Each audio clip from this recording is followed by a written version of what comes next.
මට හිතුණා මේ නෙට් එක රත් කරලා බොන්න. රත් කළා. ගෑස් එක ගැහුවා. මේ හොඳ වාදනයක් තියාගත්තා. නෙට් එක දාන්න.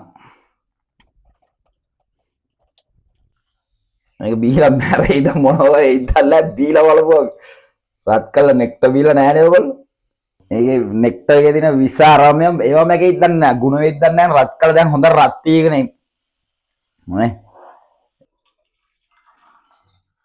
නෙට් එක රත් කරන් ආ දැන් බොනොත් ඒකක් බොනවා.